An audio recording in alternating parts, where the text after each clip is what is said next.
Backyard Herb Gardening: How to Grow Herbs from Your Backyard and Use It for Everyday Life by HowExpert with Deborah Harding. Herbs are some of the most versatile plants in the world. They grow in the worst type of soil, are drought-tolerant, and require very little maintenance. Use them to flavor all kinds of foods, make skin and hair care products of your own, enhance your vegetable garden, cure common ailments, clean your home, and make it smell wonderful.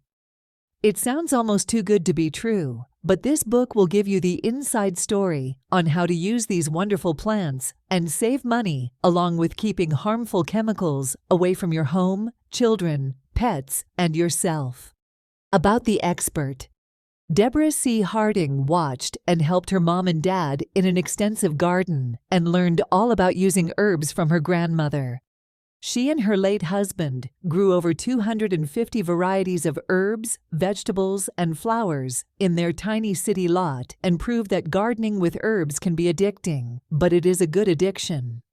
She supplied the neighborhood with herbs for cooking, curing, scenting, cleaning, and more.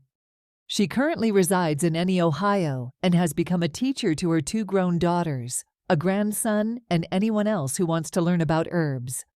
Table of Contents. Chapter 1. Getting the Garden Ready to Plant. Chapter 2. Learning Methods of Propagation. Chapter 3. Planting Herbs. Chapter 4. Maintaining herbs throughout the growing season and beyond. Chapter 5. Harvesting and storage of herbs. Chapter 6. Ways to use herbs. Chapter 7. Choosing the right herbs for you. HowExpert publishes how-to guides on all topics from A to Z by everyday experts. Visit howexpert.com to learn more.